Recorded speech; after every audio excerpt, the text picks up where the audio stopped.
நடிகர் விஜய் நடித்து வெளியான திரைப்படமான புலி படத்திற்கு அவர் வாங்கிய சம்பளமான ரூபாய் 15 கோடியை கணக்கில் காட்டாததால் அவருக்கு வருமான வரித்துறை தரப்பில் இருந்து ரூபாய் 15 கோடியின் 10% அதாவது ரூபாய் 1.5 கோடியை அபராதமாக கட்டச் சொல்லி உத்தரவிட்டது நீதிமன்றம்.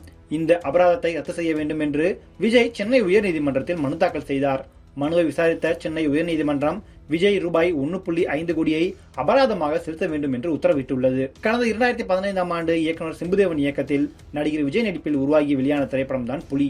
பாகுபலி படத்தின் முதல் பாகத்திற்கு பின்னர் இந்த படம் ரிலீஸ் ஆனதால் பாகுபலியை மிஞ்சும் அளவுக்கு இந்த படம் பிரம்மாண்டமாக உருவாக்கப்பட்டதாக படக்குழு தரப்பில் ஓவர் பில்டப் கொடுக்கப்பட்டது. இது மட்டுமில்லாமல் தனது மகனின் வாழு திரைப்படத்திற்கு இருந்த பிரச்சனையை நடிகர் விஜய் தீர்த்து உதவியதால் அதற்கு நன்றி சொல்ல வந்த இயக்குனர் டி ராஜேந்தர் இது அந்த புலி இந்த புலி என்று அடுக்கு மொழியில் பேசி பில்டப் ஏற்றிய வீடியோக்கள் இப்போதும் இணையத்தில் உள்ளது.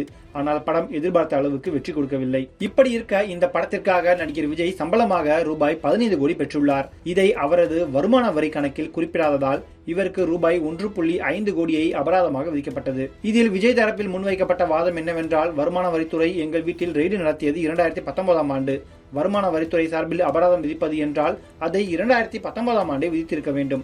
ஆனால் அதை விட்டுவிட்டு 3 ஆண்டுகள் கழித்து அதாவது 2022ஆம் ஆண்டு அபராதம் விதிக்கப்பட்டுள்ளதால் இந்த அபராதத்தை ரத்து செய்ய வேண்டும் என்று சென்னை உயர்நீதிமன்றத்தில் மனு தாக்கல் செய்யப்பட்டது. விஜய் தரப்பில் தாக்கல் செய்யப்பட்ட மனுவை விசாரித்த சென்னை உயர்நீதிமன்றம் விஜய் வருமானத்தை மறைத்ததால் அவருக்கு ரூபாய் 1.5 கோடியை அபராதம் விதித்ததில் எந்த விதிமீறலும் இல்லை. காலம் கடந்து அபராதம் விதித்திருந்தாலும் அபராதம் விதித்தது சரிதான் என்று தெரிவித்துள்ளார்கள். இந்நிலையில் இந்த ஒரு செய்தி நடிகர் விஜய் ரசிகர்கள் மத்தியில் அதிர்ச்சியை ஏற்படுத்தியுள்ளது. நடிகர் விஜய் இந்த உத்தரவை எதிர்த்து உச்சநீதிமன்றம் செல்வாரா இல்லையா என்று தற்போது அனைவரும் பேச தொடங்கியுள்ளனர். உச்சநீதிமன்றம் சென்றாலும் அங்கு அவருக்கு சாதகமான தீர்ப்பு வராது. இதனால் விஜய்க்கு சிக்கலுக்கு மேல் சிக்கல் தொடர்கிறது. ஏற்கனவே ஜனநாயகன் படம் வெளியில் வர முடியாமல் 500 கோடி ரூபாய் முடங்கியது. இது முழுக்க முழுக்க விஜய் படம் என்றும் கூறப்படுகிறது. இந்த படத்துக்காக முன்பணம் கொடுத்த விநியோகஸ்தர்கள் தற்போது நடிகர் விஜயிடம் பணம் கேட்டு நெருக்கடி கொடுத்து வருகின்றனர் என்று கூறப்படுகிறது. இந்நிலையில் இந்த தொடர் சிக்கல்கள் அவருக்கு இதுதான் அரசியல் என தற்போது அந்த அரசியல் சூட்டை காட்டத் தொடங்கியுள்ளது என தற்போது பலரும் கமெண்ட் அடித்து வருகிறார்கள்.